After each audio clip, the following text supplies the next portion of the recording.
hope he sticks to the record. You know? Yeah. That's Well, Curiosity. it looks like, Amelia, looks like that live button is we're live. Well, We're live. We're Yay. live. Guys. Well, I'll tell you what, we're going to go live. Mhm. You guys ready to roll? Yes. Let's I'm do ready. the show.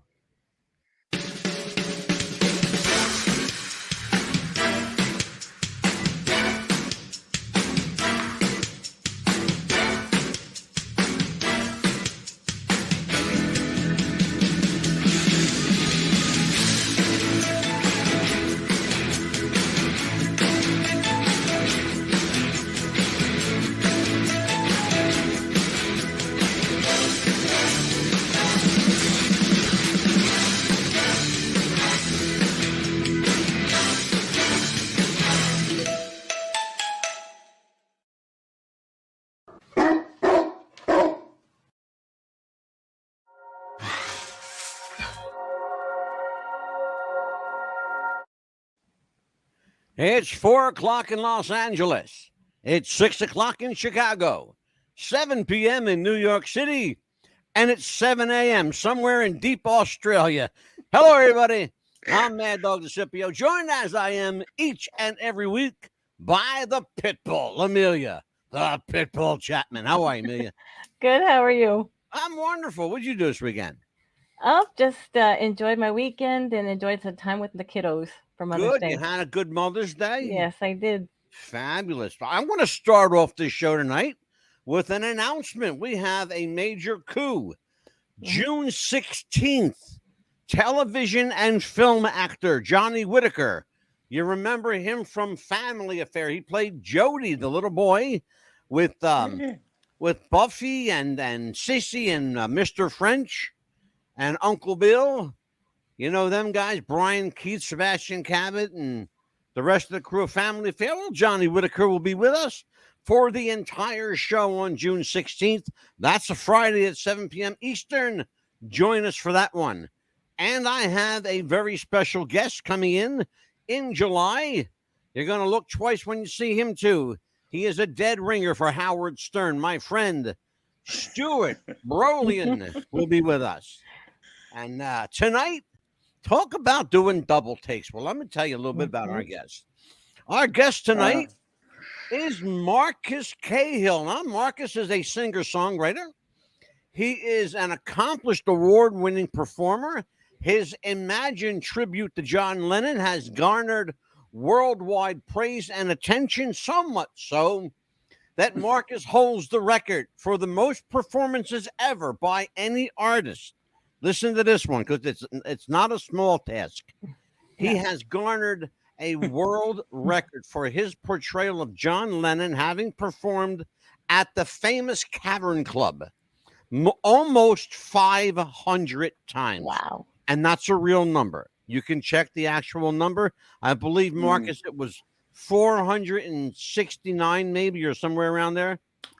Well, it was debatable. We had quite a few people checking in on that one. They had to go through all the books and check when I was actually working. Yeah, I wasn't aware this was going on until later, but yeah, apparently they've agreed that 436 shows that they can find. Yeah, but I think it's possibly even over 500, to be honest, because somebody suggested that it may be over 5. Let me tell you. Yeah, we have a connection here on this show to the Cavern Club. Debbie Greenberg, who was a friend of mine, used to own the Cavern Club. Yeah. Hi, Debbie. Yeah, Debbie's a good friend of mine. She's a guest on the show, and yeah, she's got quite a history with the original Cavern Club. That's right. And it was she's actually quite responsible for the new place that was built. So her and her dad, right? Yeah, absolutely, sure, absolutely. Yeah. Her father's the unsung hero here. He really is. Yeah. But let's talk a little bit about Marcus Cahill. I want to introduce everybody officially. This is Marcus Cahill. He is the world's foremost, and I mean that in every literal sense of the word. He is the world's foremost John Lennon tribute artist. He is also, in his own right, an accomplished singer, songwriter, and musician, winning awards wherever he has gone, and he has performed worldwide, ladies and gentlemen. So, would you please welcome to the show, Mr. Marcus Cahill? Welcome. How are you, Marcus? Welcome to the I show. have to tell you, my friend, Funny. you look like John, you sound like John, and it's remarkable that even now with a little bit of gray sprouted out on that handsome little face of yours, you still look like John, and you still sound like John. Yeah, now it's have a shame you because I was always? trying to do a Ringo show. Oh, you were going to do No, you It have didn't to work out watch so now well. because Ringo dyes his stuff. He colors He that looks shit. good. I think Ringo looks fabulous, man. He keeps up to I date. He think- looks like he's still 18, mate. He never grew up. You know, unless there's some. Did you hear the rumor about this? You know, you can't have, for some reason, Marcus, and I don't know whether it's just the Beatles or what, but whenever you mention the Beatles, there's always a conspiracy theory swirling around it. And the conspiracy theory here is, and I can't make this shit up, I promise you. The conspiracy theory is that Ringo was the one replaced, not Paul. Because Ringo is older than Paul by 3 years.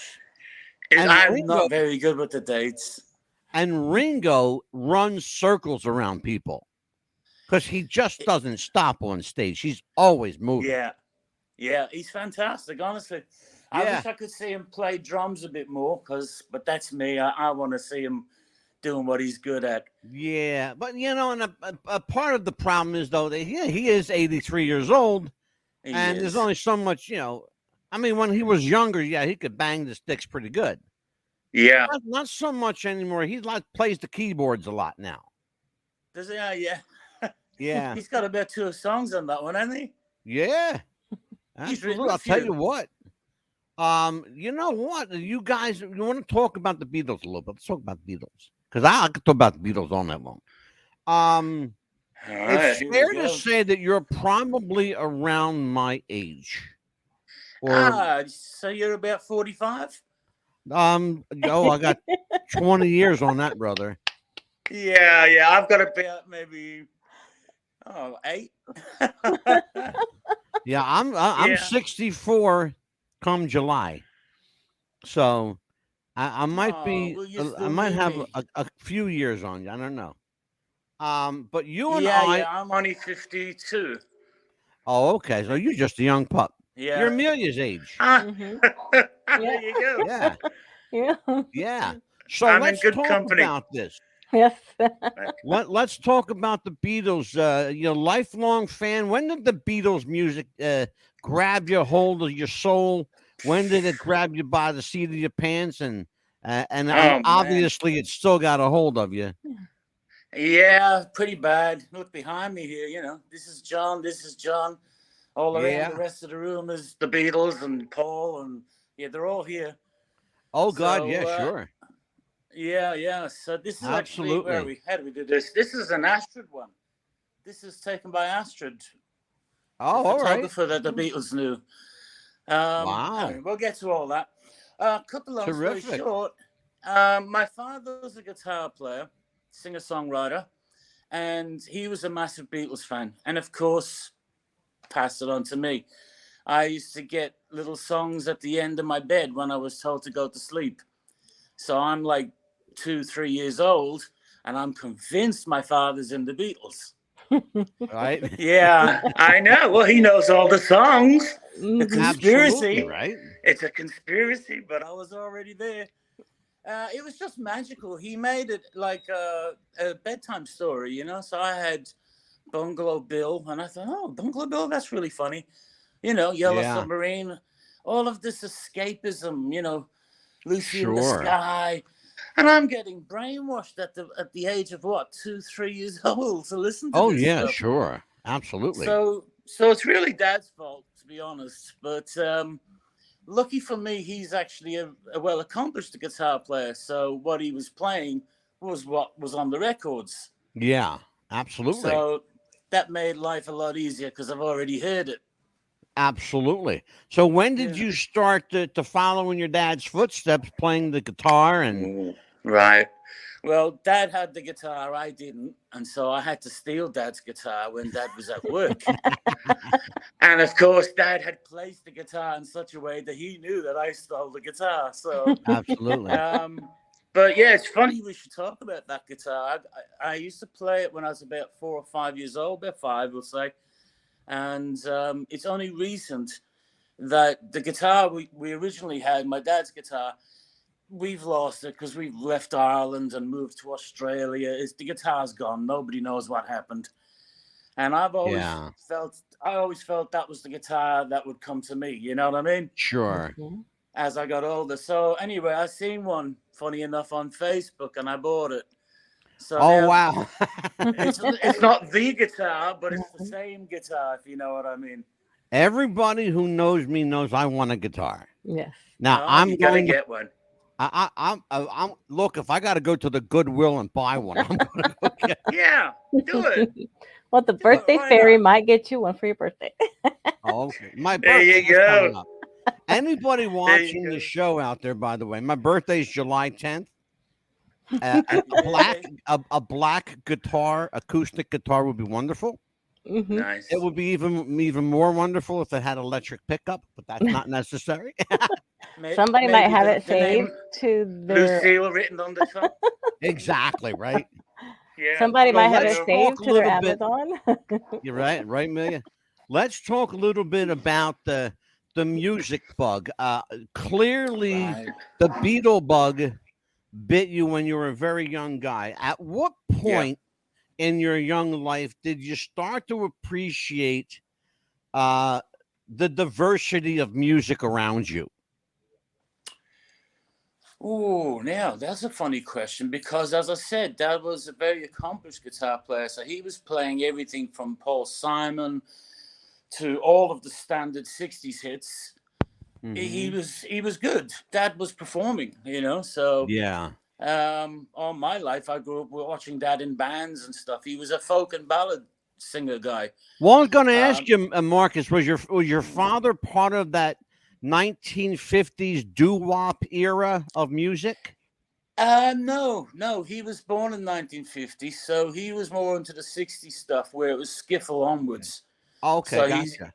Yeah, literally, he was already into the music by the age of 12, so that would have been about 1962, which is perfect because the Beatles came out, Lonnie Donegan, all of that early 60s stuff. So he was very much influenced by all of that.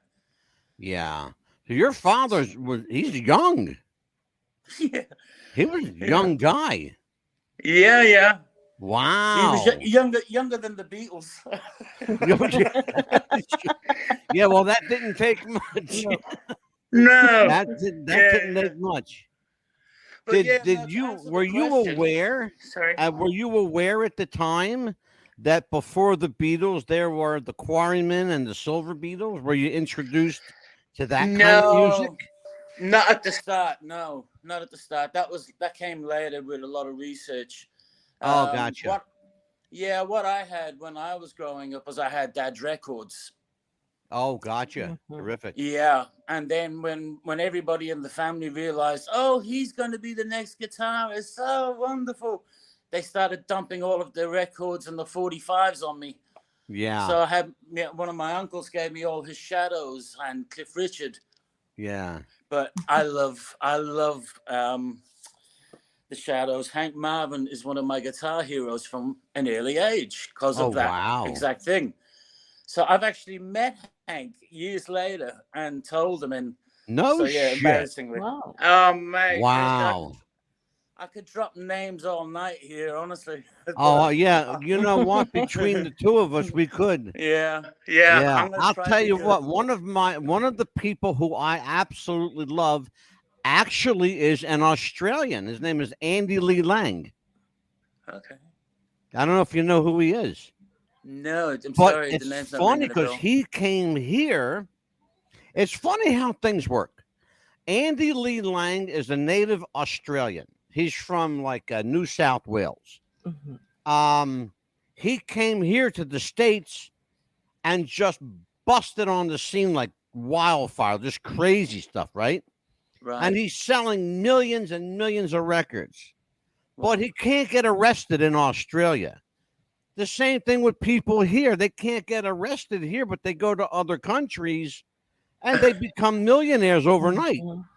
It's just crazy. Well, I want to talk to you about that because you went through a bit of this. I did. That you're from Australia. No, right? I'm from Ireland originally. Oh, well, but you spent a whole lot of time in Australia, and where you still are. Yeah. And so,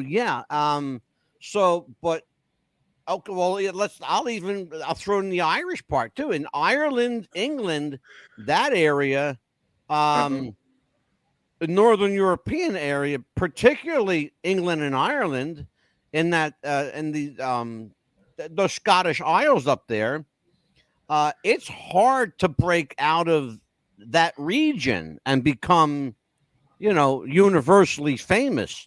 The fact that the Beatles did it in Liverpool, of all places, was a shock to the system. Because before the Beatles, the biggest thing you had there, and you know where I'm going to go with this, the biggest thing you had there was Rory storming the Hurricanes with a drummer named Ringo Starr. Yeah. And that's the biggest you had there. They had to get out of Liverpool to make it big. That's right. Why is it that people don't appreciate the local talent is what I'm getting at, because you experienced that. You're so right. Yeah, you're so right. It's crazy. It's like the Beatles came back from Hamburg and everybody thought they were German. Exactly. It's funny because Debbie Greenberg and I had that conversation. We had that conversation. Yeah, she said that they came back. Everybody thought they were a German band. Then realized that they were from Liverpool. That's right. It's crazy. It's funny. It's funny you should mention Rory. If I'm not mistaken, and I'm not sure which of the boys did it, whether it was John or Paul or Ringo or whoever, but they used to bring back German biscuits, I believe, for Rory's mum. That was Ringo. Was it Ringo? Yeah, Ringo used to bring back biscuits for Rory's mum. Yeah, there you go. Because Ringo's mom liked the biscuits too, so he used to bring them back for her as well. Yeah, Ringo's mother was his biggest fan. You know that? Yeah. Everywhere Ringo's mom went, she took a sock with pennies in it, British pennies. The woman grew up very poor, very humble, and she never, even when he was making millions of dollars, she could never let that sock go. She always had pennies in that sock. Funny story about Ringo. Let's talk, Amelia. Yes. Let's ask questions of our friend Marcus Cahill. Yes, I was. Oh my gosh. Gentle. No, I was just wondering, when you were growing up and everything, what was the first song that you learned to play on your dad's guitar? Oh, okay. Well, you're not going to believe this, but my first song to attempt to play was actually from Band on the Run. I'm going to get dates and years all messed up here now because I'm forgetting more than I've learned, if you know what I mean. But yeah, no, it was a song called "Let Me Roll It," and I just liked the song, and so it was my life's mission to learn how to play it. And of course, it wasn't a simple song to learn at 5 years old. So then Dad got tired of listening to me repeat. I'm still trying to, I'm not giving up. I'm going to get it. Leave me alone. Yeah, I'm in there like 6-7 hours trying to play the same song. So my family, thank you very much for listening and putting up with it all. It's been 50 odd years of it now. So, but yeah, that was it. So Dad kind of figured, look, I better show you some stuff. So he showed me how to do rock and roll. And that was it. It just went from there. Yeah, those are the best. Remarkable. Is Dad still around? Mom and Dad are still here. Dad's God still bless playing, you. and I'm still chasing his tail. He plays. Have you ever heard of Chet Atkins? Yes. Oh God, sure. Yes. So Chet Atkins, Tommy Emmanuel, Dad's kind of at that level Wow. wow. That's a pretty damn good Yeah, level, brother. I got Yes. news for you. it's huge, especially when you put it into the Beatles. Oh, yeah, absolutely. Well, the people don't realize this, but Chet Atkins, I have a friend. I want to try and get him on the show tonight, too. I have a friend that was the first person in the United States to hear Paul McCartney and Wings, because they Oh, became Paul McCartney and Wings at Junior's farm in Tennessee. right. Yeah. Well, my friend Dan Ely is the guy that met McCartney and gave him a bass guitar. I'm going to see if I can get. You know what, I Amelia? know I'm going to this see. story. Yes. I think Do I you know this story. do you know the story? I think so. It was a Dan is Rickenbacker bass. Dan Ely's a very very dear friend. He gave Oh, Paul wow. he gave Paul a Rickenbacker bass. Yeah, right. Yeah, and I'll tell you what, man, that bass made the rounds. It sure the hell did. I think so. Didn't I'll he tell end you up what. getting it back? Yes. Yeah, He did. Paul Yes. gave Yeah, it back, and I've that's seen where the the story. story. And that's where the story starts. Yeah. That's where the story starts, because it took a 42-year journey back to Dan. Incredible. Yes. Oh my Incredible. God. I'm going to send you, Amelia, remind me, I'm going to send Marcus that show. Oh, absolutely. That's a And Oh, funny I'm you've going show. seen the to, show. right now, I'm going to see if I can get Dan on the show. Yeah, that was an I'll tell you interesting what, show. folks, I'm going to pull out of here. Amelia, Yes. you and Marcus have a great conversation. Okay, sounds All right. great. Ciao. He'll be Now back. it's just me and you now. Yes, absolutely. I was All right. also looking at your bio. You were said that you'd rather be a sound alike than a look alike. But what? Very much so. That was a big one for me. I didn't like the whole dress up, put on the wigs, and I just didn't want to take it that far. It was already bad enough being obsessive, but then to be obsessive compulsive with an addiction, I just didn't want to go that far. I mean, everybody was on my back. That, oh, you've got to do it. You have to go. Oh my God, you so look like him. And then of course, I put on the hat and oh, you look more like him. And I'm thinking, I didn't see it. Honestly, I really didn't see it. But I had to learn how to move like him then. And because what's the point in getting dressed up if you don't do the moves? Exactly. So I already had all of the footage, all of the albums, all of the bootlegs, everything. I've studied and listened to so much. It was just, I had to have it all. I couldn't just like listen to one little song or the standard hits that everybody has. I took it to the extreme. I wanted to hear every concert, every mistake, every blooper, you name it. I wanted it. And so I incorporated all of that into my performance. So Right. then when the fans came in to watch, it was like an overflow of all of the stuff that they thought, oh, he'll probably do one of them, but they weren't expecting all of it. And so that's what blew them away, I think, the most. It wasn't so much that I looked like him. For most of my performances, I was just dressed normal. It was only when I did the big shows that I started wearing the hat and the wigs and the jackets and all of this rubbish. But yeah, it wasn't something I was into, but I did it because they wanted it, and I just wanted to see them all smiling. Oh, wow. Was it a stressful thing for you to do like night after night? Did it ever get to you some nights? I had to wash it so many times. You have no idea. Mm.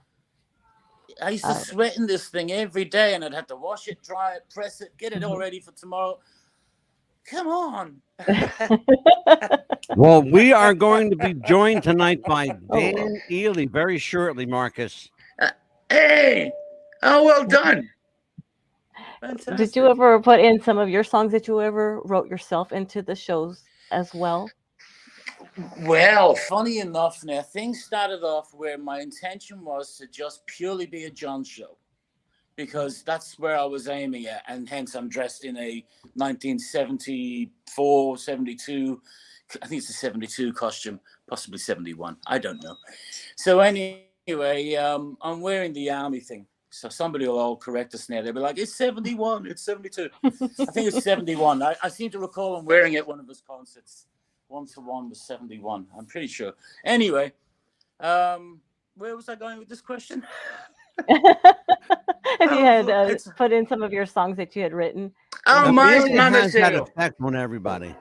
No, I just got sidetracked trying to figure out the dates. That's why I've got to stay away from dates. I'm really bad with it. Birthdays, the whole lot. I'm shocking. But no, I did get to do it in the Cavern. I was playing mostly John, and then people were complaining that he's not doing enough Beatles. And then they started complaining he's not doing enough George or Paul or Ringo. He's not doing this. And I said, listen, I'm not the Beatles. I'm just a guy that's trying to do a John Lennon show. Yeah. How can I be the Beatles? It's just one guy. Right. Yeah, exactly. Yeah, you're just one human No, being. they weren't having it. They weren't having it. Everybody wanted what they wanted, and that was that. So I was given the all clear to be everyone and anyone. And so the way I accomplished it was by taking the mick or having a bit of fun at their expense, if you know what I mean. Right. Oh, sure, So, absolutely. Yeah, I was just having fun with it. I'm in there every day. I was going to Yes. woohoo. Yeah, man, I was there. It's like Beatle World all day, every day. Yeah, you Right. want to talk about the Beatles? Oh, cool. I'll talk to you about the Beatles for 10 Yes. hours. So anyway, I got to play a few of my songs toward the end of my stay at the Cavern. They sort of like, yeah, go on, do one of yours. I went, Oh, okay. cool. It was nice to be asked. So I Oh, played a yes. couple, and they were all like, wow, he's actually good. So, oh, wow, you're surprised? Okay. But yeah. Marcus, There you go. let's That's take a look. I want to take a look at some of your earlier stuff from the Cavern Club. Oh, great. We're going to do something we call show and tell. My favorite. Let's take a look at this. Yeah, exactly, right? Yes. Here you go. Let everybody take a look at Marcus Cahill. Here we go. Hey, oh boy, about a lucky man who made the grade. I was just chasing my dream. I had enough of not getting my dream, which was to basically play in front of Beatles fans and travel the world. And just, I love the music. I love the fact that it celebrates peace, love, good things, kindness, fun, energetic. It's just everything that I wanted to say. And I couldn't say that in some Irish group or whatever. I couldn't say it.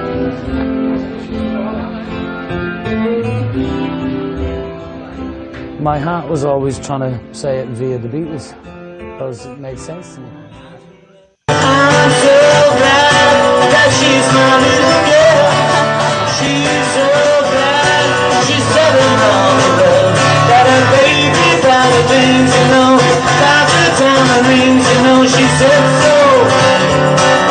She's in love with me and I feel bad. There's no heaven.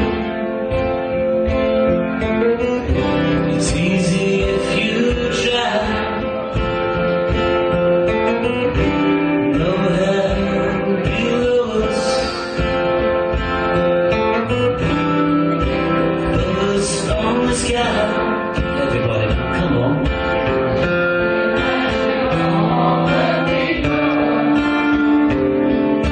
Living for today.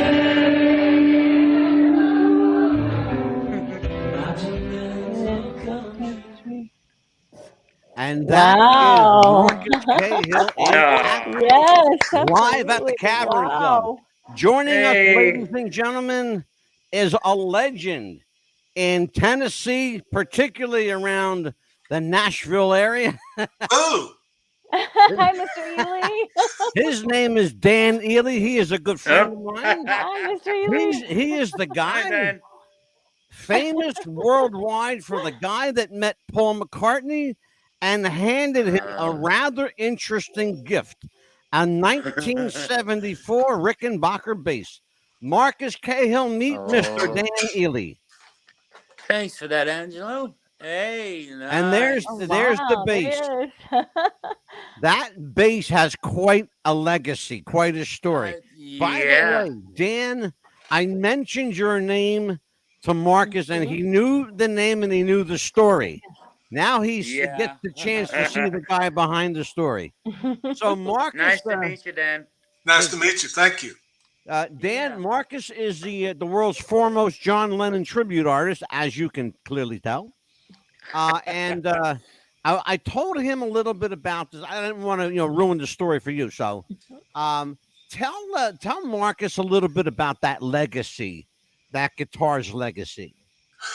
Well, for some reason, when I went down to the farm to try to find Paul, I took my guitar. As you do. I'm not sure that I went through any thought process with it, but I took it. And when I got out at the farm with the bass, Denny Lane was there and he strapped it on. Check it out. So We cool, all man. have a connection. We all and have he a was dancing connection, Dan. around with it, and he said, "Hey, Paul would love this." And I said, "Well, give it to him." Really? I hadn't had it very long. It was new, and I bought it from Manny's Music Shop in New York. And I left the bass with Denny to give to Paul.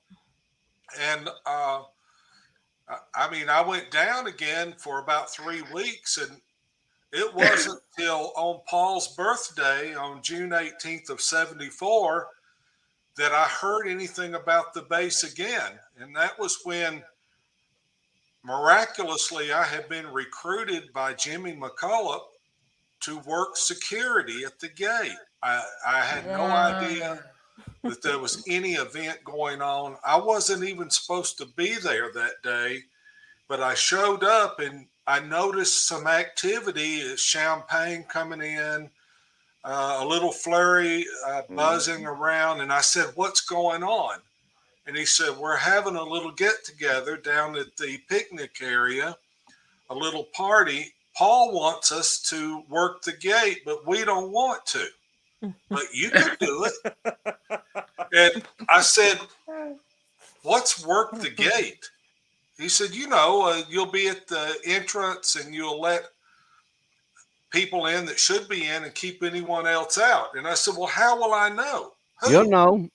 He said, "You'll know. It's going to be Chet Atkins, Jerry Reed, and Roy Orbison. And if you'll do this for us, we'll take you down to meet Paul." So I said, I'm in. And I headed out for the entrance. And about 400 foot from the entrance was a little picnic pavilion by the pond. And that's where Paul and Wings was gathering with Linda and for Paul's birthday party, his 32nd birthday party. And in a minute, a Porsche came down the road and turned in, and I looked inside the car, and it was Roy Orbison, and he had all black leather on, leather pants, Cool. black leather jacket, black t-shirt, and it was 98 degrees that day. And I was waving him in, and I was looked inside the car to watch him go by, and I thought, man, it's too hot for leather. But then I thought, hey, it's more important to look cool than be cool. Don't forget, that's Roy Orbison. He was cool. And that was Roy Orbison, and he was cool. So I was watching the event from about 400 feet away, and I had thought, based on what Jimmy told me, that one of the guys in the band would at some point leave the party and come and get me. That was my concept of the way this was going to work. In a little bit, I noticed someone walking away from the party through the field, and I sort of got on my heels to look, and it was Paul. And he was wearing the shirt I had given him days before, this embroidered shirt with birds with Paul embroidered on the collar. And he was walking alone through the field toward me. And I was trying not to panic. In fact, I reached in my pocket and I grabbed my camera foolishly and I put it up on the gate post. Like Paul was going to detect that I had the camera in my pocket or something. And he comes up to me and he says, "You're the one with the bass." I said, "Yes." And he said, "You know, it would be silly for me to keep it." And he and I walked together back down to the party. And the first thing he did was say, "I want you to meet Roy Orbison." And I shook hands with Roy. And by that time, the only ones at the party was me, Paul and Linda, Roy Orbison, and the guys in Wings. And it was a very low-key party, just a background music from a radio or a cassette tape and a little bit of food and the night air in Tennessee in late June. And I remember that Linda had like a peasant dress on, long down to her ankles. It had flowers on it. I think I've identified it in a picture I've seen on the internet as the one she had on that night. And Denny had his arm around her waist on one side, and Paul had his arm around her waist on the other side, and they were just sort of enjoying the moment. And I was the only one there with them. Now, later on, I had moved away from Paul to sort of give him some room, and Jimmy hollered at me and said, "Dan, Paul's hollering for you." And I turned around, and he was in the rental car that was pulled down by the pavilion, and Linda was in the car, and he had rolled down the window, and he was waiting to tell me goodbye. I mean, it just tells you the kind of guy he was. He wanted to say goodbye. Dan, do you have that photograph handy? What? Which photo? The one of you and Paul next to the car. I don't have a photograph of that because I left my camera. Oh, well, wait a minute. There is a photo of Paul in the car with you next to it. Yes, that one. Show Marcus that photo for me, please. And by the way, we all have a connection to Denny Lane. We all know Denny. Yeah. Marcus works with him. He's a friend of his. Dan does business with him.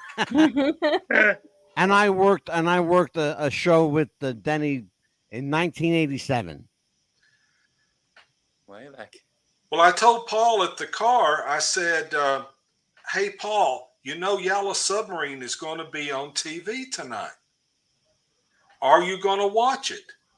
It's on Nashville TV." And he said, "Well, I don't know. I don't know.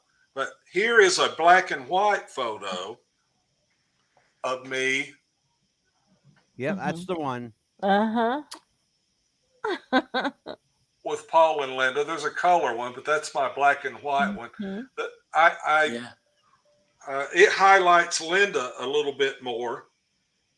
She was sort of in the shadow. Here's one, the color one. That's the one. Wow. But later I found out, I mean, you have to understand this bass journey took some crazy trips, and I was standing in the field with it at the farm one day, wrapped around my neck, and I thought, I'm going to ask Paul to sign my bass. And I was looking at it, trying to think, where will I have him sign it? And I thought I could have him sign it here on the pick guard, and then suddenly I thought, hey, no, I don't want him messing up my bass. And so I flipped it over, and I thought, I could have him sign it here. And he would have signed it for me in a heartbeat, but I never asked him to do it. And in the end, it was a fortunate thing that I did not ask Paul to sign the bass, because I ended up coming back after this lifetime experience where I came back and told all my friends I just met Beethoven. Dan, let me surprise you with something. And Marcus, take a look at this.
There you go. How's that, Marcus? That's my life. Very cool. Before my eyes. Well, I'll tell you, Dan, I want to thank you, Dan, for joining us. I'm gonna, if it's okay with you, Marcus, what I'd like to do, because I'm real good at putting people together. I'd like to hook you and Dan up, because I'm sure there's between the two of you, between Dan's ability to tell the story and all the damn stories you got, Marcus. There's enough for another show, because I want to bring both you guys back. Yeah. But Dan, thank you so much for taking your time out of your busy day to join us. Yeah. I appreciate that so It's much. my pleasure. Yes, thank you.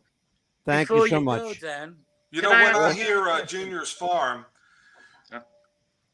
it's hard to explain the emotions with that, because I flash back to standing outside the house, listening to them play this song I'd never heard before.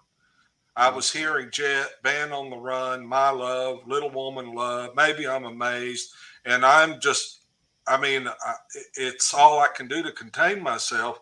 And then I hear some song, I don't know what it is, and believe me, I know all the McCartney songs, all of them, the most obscure ones. And I asked Denny when he came out, Denny, what was that song you kept playing over and over? And Denny just said, you'll find out later. And it was October of '74 that I heard it for the first time on WLS Chicago, debuted by John Records Landecker, and I pulled the car over off the road to listen to it, because I knew that was the song that I had heard and that I had recorded on my cassette recorder standing in the field in June. Hey, it's all out there. They all know. Oh God, yeah. I recorded the song before Paul did, and I heard the song before anyone else. So how can that song could play 24/7 at my house, and I'd never grow tired of it. In fact, I think I'll put it on tonight. There you go. Well, Dan, thank you so much for joining us. I'm gonna let you go. Okay. Well, I owe you. Thank you, Marcus. Thank you. Great to See see you, you. Dan. Here, my friend. You too, You man. bet. That was awesome, man. Yes. Yeah, he's a great guy. He is a great guy. I'll tell you what, when you talk about music legacy, that's the kind of stories that I'm sure you have similar stories, and we're going to get to some of them. Yes. But before we Yeah. do, we have a happy little sponsor that loves when we play their commercials. Yes. So let's take a listen to this. Sit back and enjoy a word from our sponsor at Shopify. Jess wanted to start a business when something surprising happened. Today I'm going to teach you how to crochet.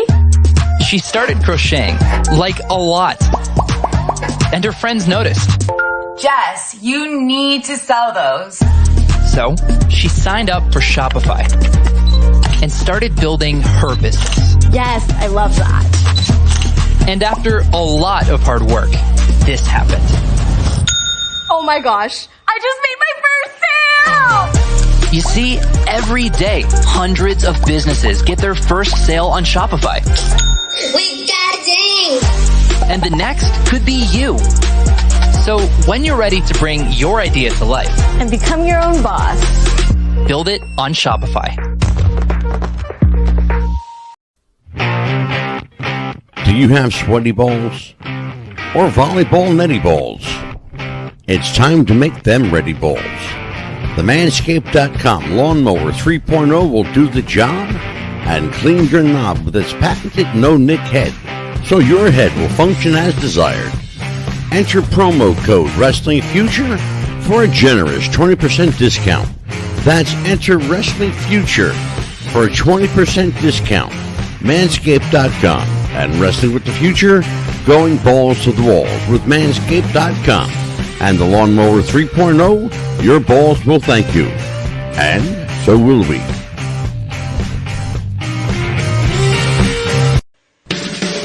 What's Buzz Podcast wants to welcome Radioactive FM 88.6 in Wellington, New Zealand, Radio Perth, Australia, and RTL Radio 102.5 in Milan, Italy. Welcome aboard, and welcome to the Buzz. Welcome back, everybody. It's Marcus Cahill. He is our special guest tonight. And we are back with more questions from Marcus. Let's talk a little bit about, here you go. I wanted to get into this one with you. Let us talk a little bit about the art of performing someone else's music. Is there extra pressure on you that there doesn't exist if you're performing as Marcus Cahill rather than performing as John Lennon or another personality? What's the pressure like as compared to performing under your own music? Criticism. That's it right there. Criticism. Yeah. People have something to say when you're performing as Elvis or Tom Jones or whoever it is you're performing as. He's not really as good, is he? No. But he'll do. It's all we've got, you know? But there's a lot of people like myself included. I'm one of them people.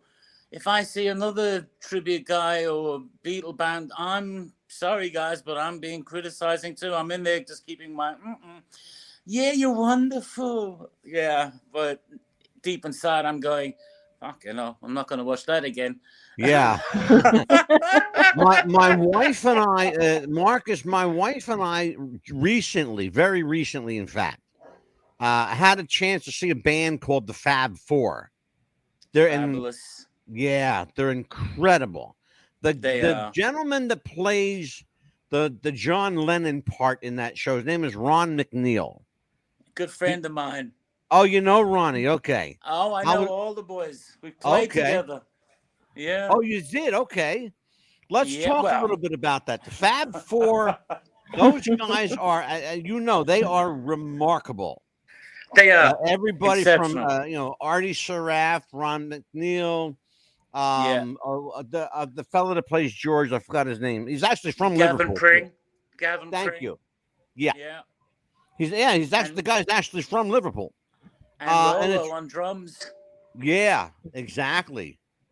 It's remarkable, though, that to your point, people have something to say about everybody unless they're at that certain level that's, I call it the unimpeachable level, that nobody can say anything bad. For example, we have a guy here in the States, his name is Bill Cherry. He's probably the closest thing to Elvis Presley you'll ever see. We have Ron McNeil, we have Artie Saraf, the Fab Four, who are unimpeachable. They're probably the best four Beatles guys on planet Earth. That's it. You running a very close second in the John department. Actually, I'm going to correct myself. In the John department, you stand alone because you don't do anyone else. All you do is John. And that's unimpeachable because nobody can touch your look. Nobody can touch your vocal ability. You look like John and you sound like him. Even talking to you tonight, your speaking voice, I feel like I'm talking to John because I know what his voice sounds like. Here's the question I have for you. Yeah, you'll pick up on that. Here's the question I have for you. On a spiritual level, because Amelia and I know where we're going with this. On a spiritual level, do you feel like to some extent you're channeling John? On a spirit level? I never, ever, not me personally, no, I never took it into the creepy zone.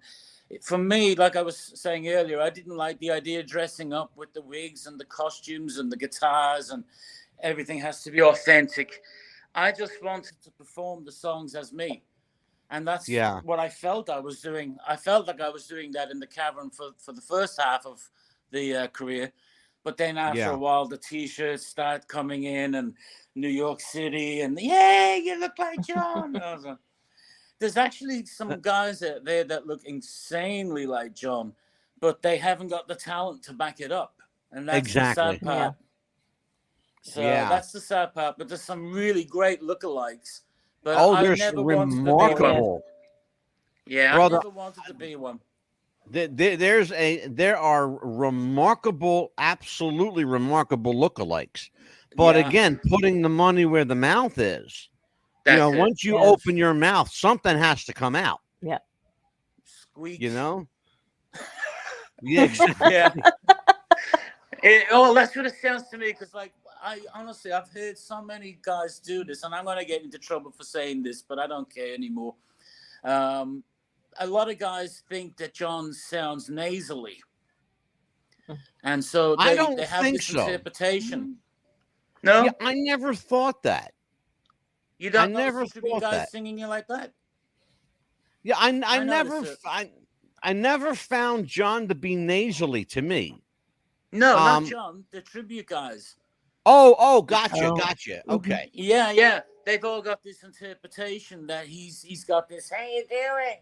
He's got this kind of, imagine there's no heaven. And I'm like, he doesn't have that. He's got a broader spectrum. All. Yeah. Now, where did they get that from? I don't know why. I don't understand that at all. I don't understand where they get that. There's nothing. Yeah. There's nothing upper nasally here about John at all. No. So if you listen to him speak, he actually his speaking voice is actually on the lower end. Marcus, let's take a look at a piece of. Yeah, absolutely. Marcus, I want to take a look at a piece of film. Let's all take a look at this together. Okay.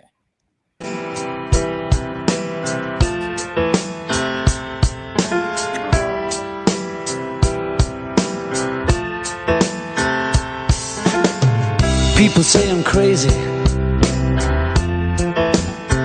doing what I'm doing. Well, they give me all kinds of warnings to save me from ruin.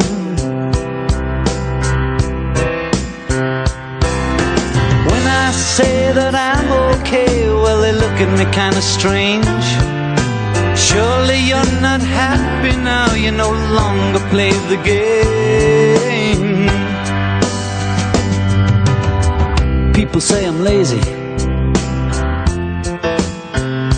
dreaming my life away. Well, they give me all kinds of advice designed to enlighten me. When I tell them that I'm doing fine, watching shadows on the wall, don't you miss the big time, boy, you're no longer on the ball.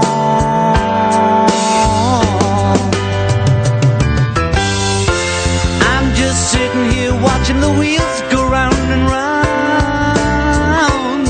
I really love to watch them roll.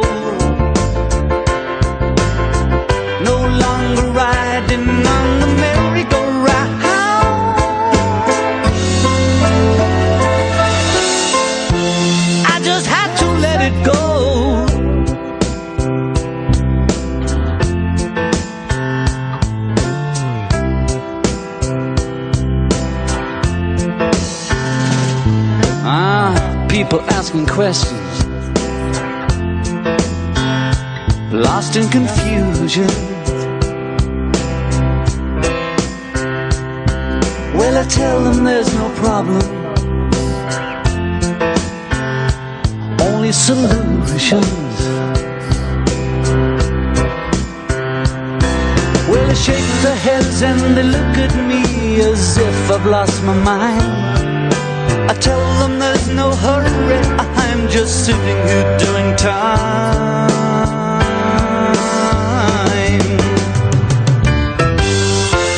I'm just sitting here watching the wheels go round and round. I really love to watch them roll. No longer riding on the merry-go-round.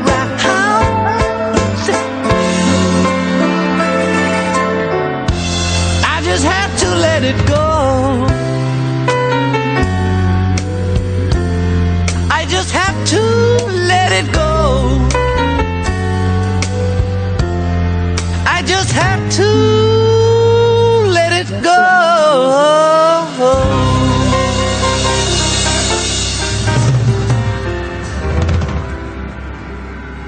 There you have it, folks. John's car. I love. By the way, that was performed by Marcus Cahill. How did you come to be with John's iconic yellow Rolls Royce? Well, that was around the time that I was getting ripped off by my third or fourth manager. Oh, we Jesus. were in. Yeah. There's lots of reasons to go back. An old story in the entertainment business.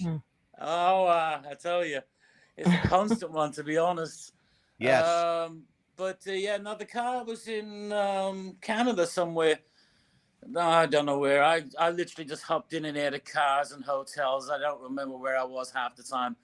But it was in Canada somewhere, and some museum, Perrier or something. I can't remember. But, it was great. They, as you've seen, wheeled in the car and whatnot. And it was just cool to see the real one, because there's been many a discussion with many the person saying, oh, I've seen John's car. And as soon as they show me the picture, I know that they haven't, because I know the difference between the cars. Yeah.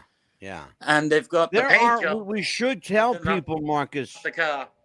Yeah, Marcus, we should tell people that there are a couple of look-alike cars out there. That's right. And they all purport to be John's yellow Rolls Royce. Well, this is supposedly. The one that you just saw on this video is the actual yellow Rolls Royce. That's the real one. And there are very distinguishing identifying marks on it if you know what you're looking for. Correct. And I know what I was looking for, and I saw it. Cool. Amelia, yes. Questions from Marcus Cahill. Oh, yes, absolutely. Go for it, kiddo. Yeah, and you were saying that, you went through managers and things like that. So when did you start representing yourself after a while without the managers? You know what? I was getting nowhere representing myself because, like most musicians, I'm a musician, not a manager. Hence, they always went in and got really shit record deals and bad contracts and God knows what. We wear our hearts on our sleeves, musicians. Yep. We're here to share stories and passions, not preach. If that makes any sense. Yeah, but, absolutely. Yeah, there's a little line, and some of us jump over, and some of us don't.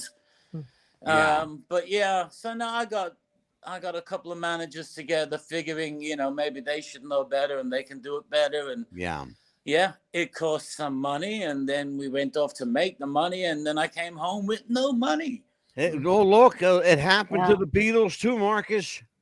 Yeah, it happened to the Beatles too, and then we're talking about millions of pounds, millions of dollars. We are a lot of money. It's a lot of money. People like Alan Klein, Brian, before Alan, Brian Epstein, of course. But Brian was a lot of money. A lot of money left a lot of money on the table. Definitely. Let's talk a little bit about the financial aspect of what you do. And you're absolutely right. Musicians want to sing, they want to tell their stories, they want to spread the love through music. All very admirable. But at some point, the rubber does hit the road and reality does hit us in the face. And we have to deal with the financial aspect of it. Has it been worth it for you? Whether you made tons of money or whether you made no money, has it been worth it for you to perform? Yes. It has been worth it. The money would have been a bonus, but the thing that I got from it was the enjoyment. You got to remember, I'm hanging out with other addicts. I'm in a room full of addicts. We all love the Beatles. Yes, exactly. I say one little thing, and I've got a room clapping. Can I tell you something? It was crazy. I will tell you something. I used to perform. I no longer perform. This is my method of performance these days. I performed stand-up comedy. I was a professional MC, television and radio. And that's what I did. And I also sang a little bit. And as a child into my teens and young man, I played the drums.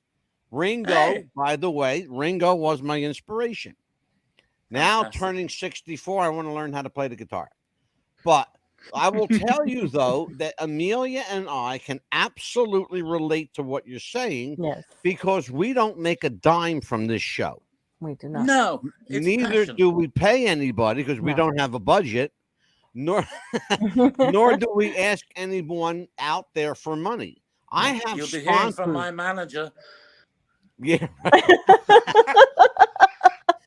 And we have sponsors on this show who don't give us money. Here's what they do.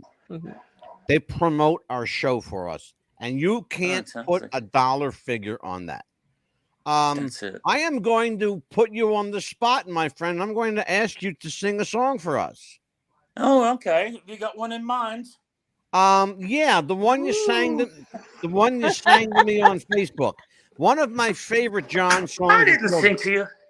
Hey, is called Dear Yoko. Oh, you want Yoko? I could have brought the harmonica. I haven't got the harmonica with me this time. Oh, yeah. Well, there you go. You're asking. Well, I'll tell you what. Then you perform whatever you want to perform. Oh, okay.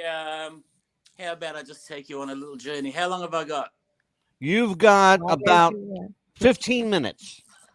15 minutes? I can fill that easy. Okay, well then you got 20 minutes.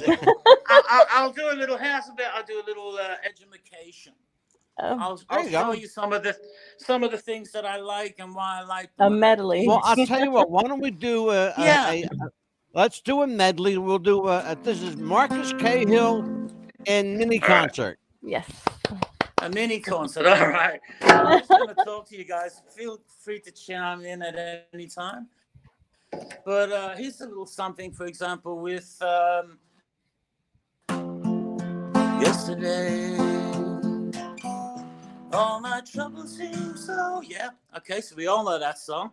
That's it in F. But really, as far as I can tell by listening to it, I think he actually plays it in G. But he's tuned the guitar down to F. So he would have sounded a bit more like this. The original version, when he played it, it would have been more like this. Yeah, a bit higher. Yeah, different now. Yesterday, all my troubles seem so far away. It's really high. Yeah, wow. So that's why he plays it in yesterday. Yeah. So there you go, 2 different yesterdays. Absolutely. What else have we got? I know, a lot of crazy stuff. We got, for example, we've got. What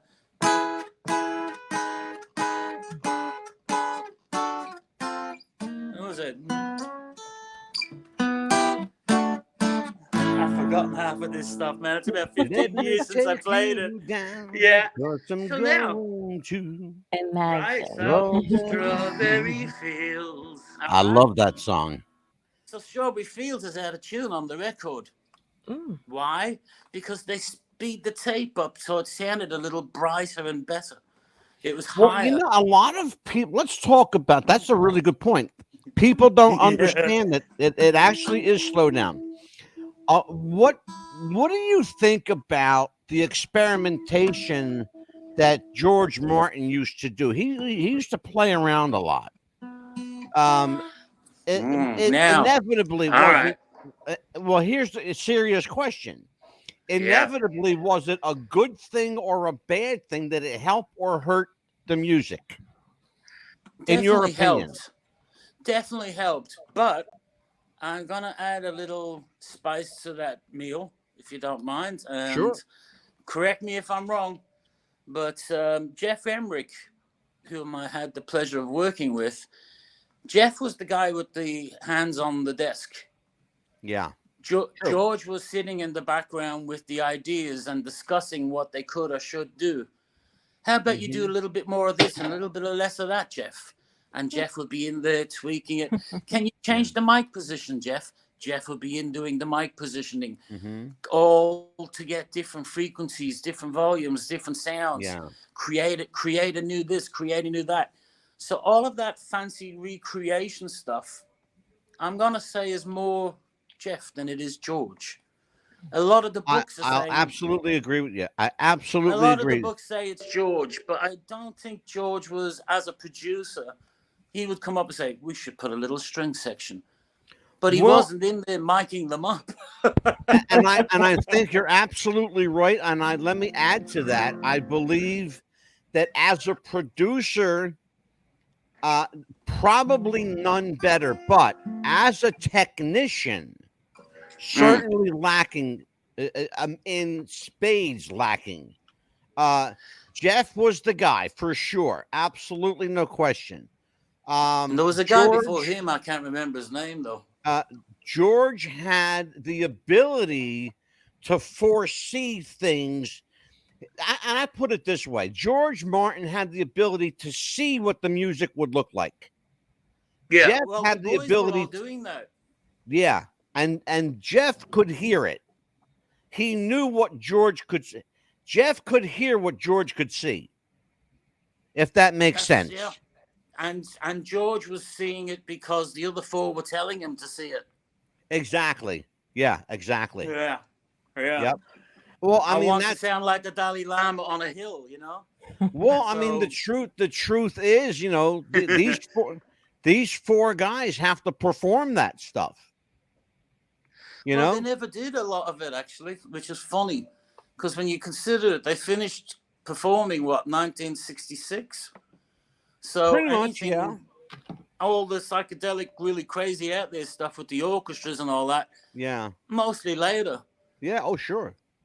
You know, yeah. So all the earlier stuff was just a band, and that was the beautiful part about the Beatles. As a band, they were way more technical and advanced than what they played. Yeah. So they were downplaying it, if you know what I mean. So you had Mozart playing Mary Had a Little Lamb, basically.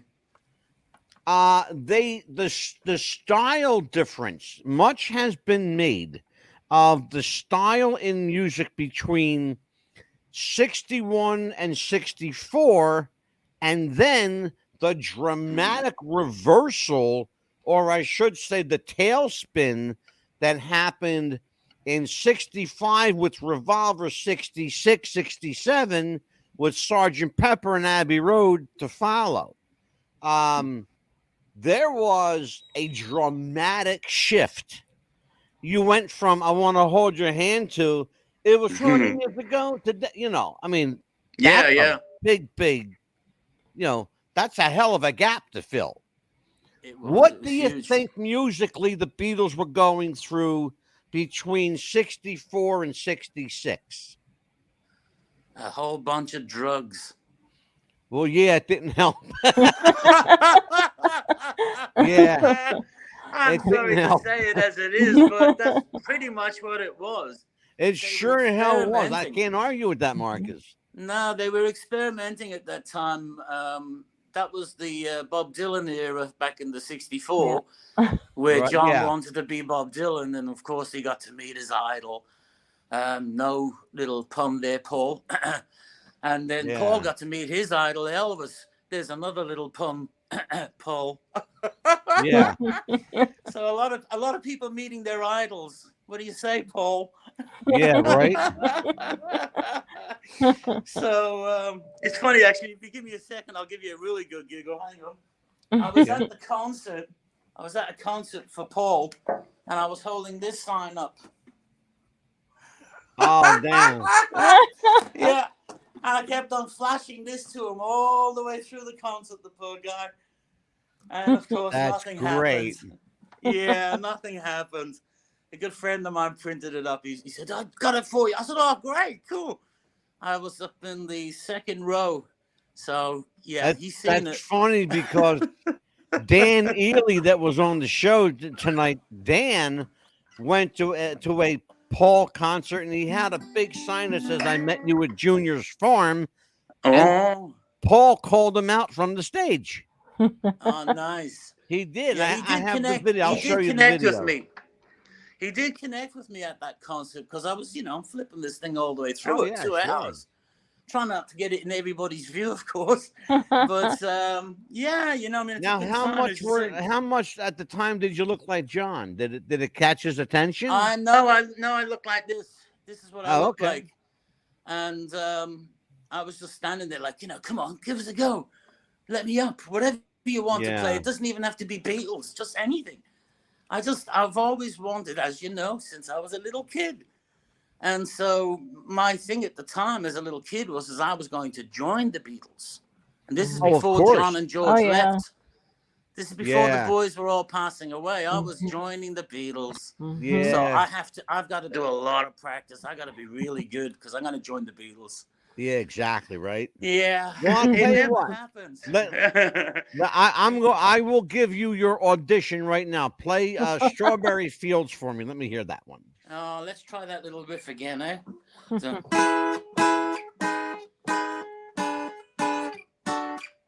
Oh, that's not it. Oh, I've forgotten it all now. You should have learned it. Anyway, let's go. Let me take you down, 'cause I'm going to Strawberry Fields. Nothing is real, nothing to get hung about. Strawberry Fields forever. Yay! We got that. Beautiful. Beautiful. Beautiful. That is amazing. Fabulous. Wow. Getting back to that song, Amelia, that you were asking earlier, what was the first song? It was this one.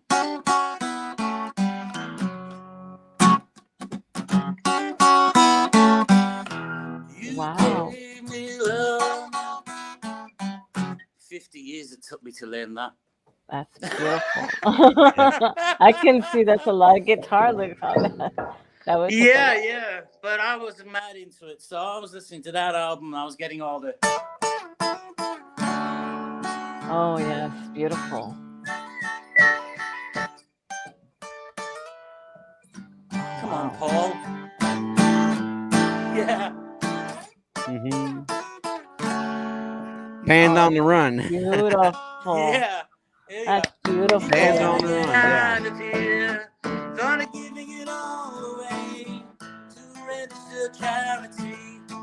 All I need is a pound today if I ever get out of here. If I ever get out of here.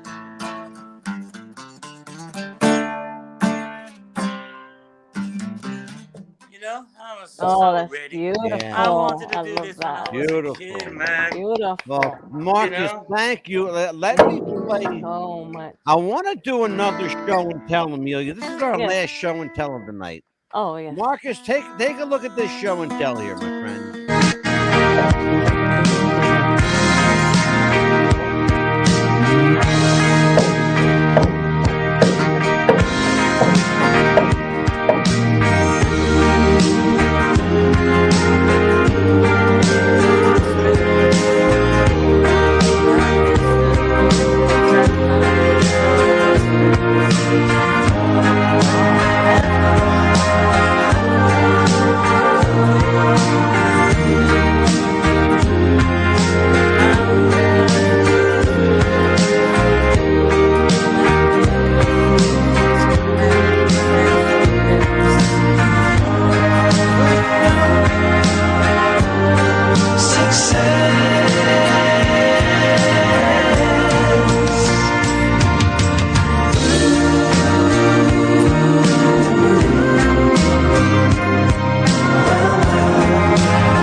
that last photo. Wow.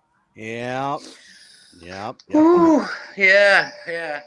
Never get to see that one. Interesting. The very last photo in that show and tell slideshow there was John signing an autograph for a man that would eventually just moments later shoot him. Mark David Chapman. Let's talk about, and I put that photo in there purposely. Let's talk about the fine line between fandom and fanaticism. I know impersonators who have absolutely fanatical followers to the point where they think that the person they're following is the original. I'll give you a perfect example of what I'm talking about. I know a person, I won't say who they are, but I know this person believes that Doug Church, who was an Elvis tribute artist here in America, that Doug Church is like Elvis. She thinks that he's Elvis. Okay. Yeah. And he's one of 100,000 impersonators, at least that many. But she's like, this person is like fanatical about this person.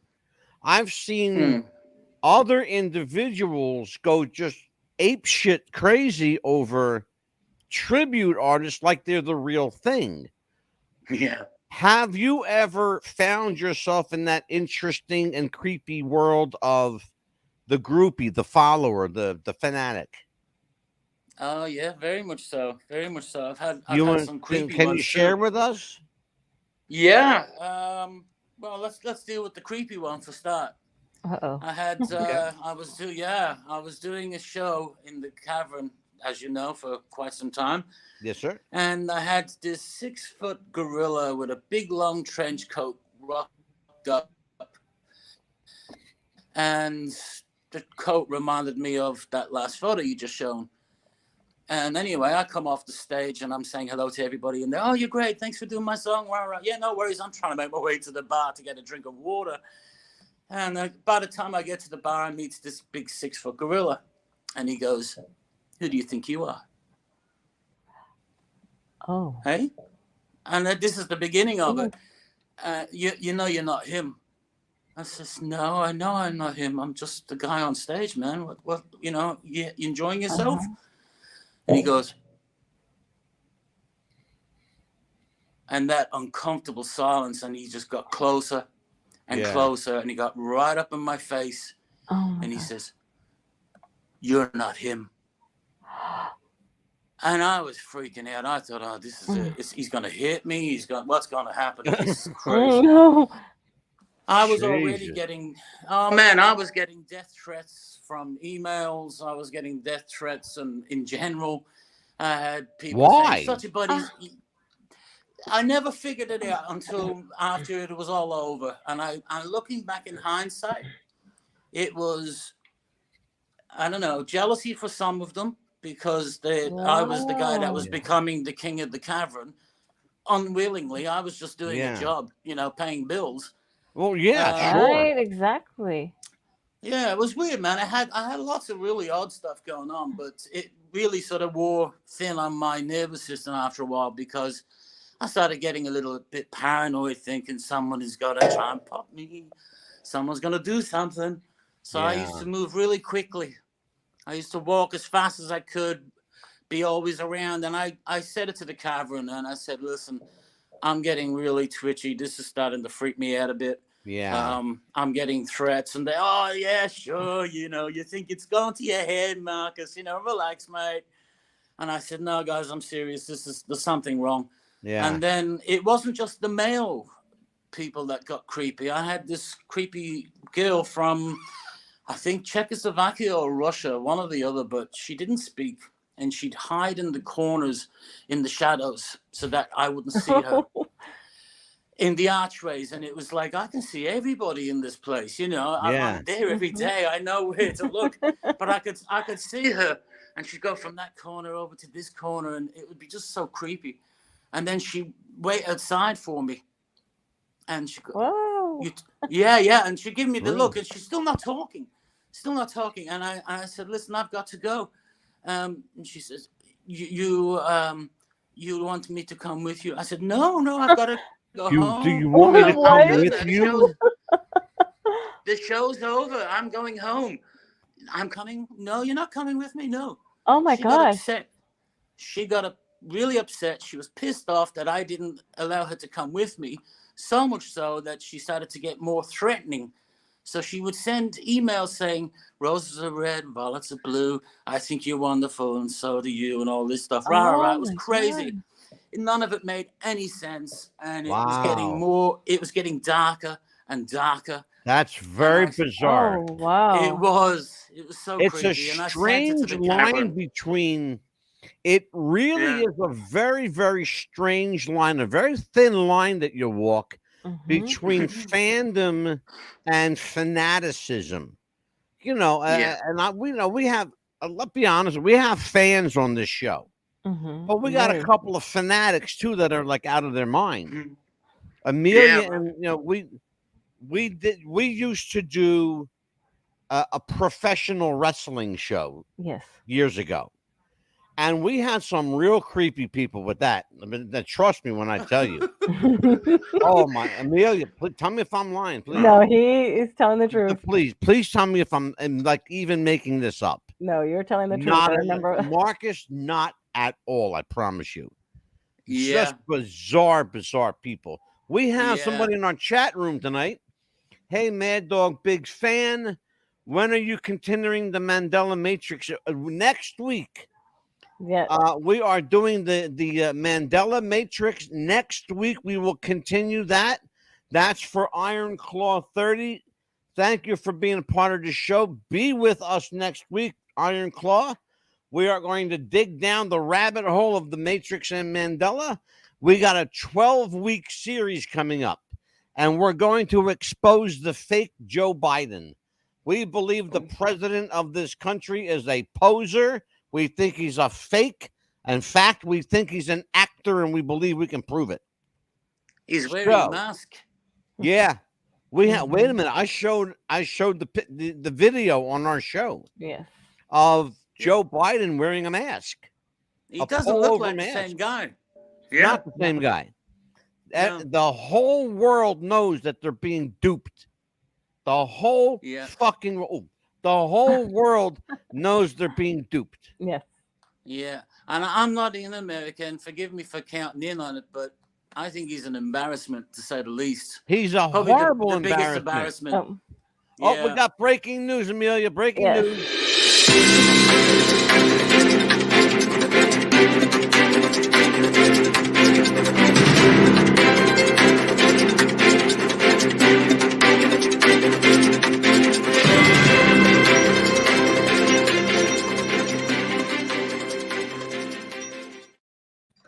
This just in from the news desk. Joe Biden is still a moron.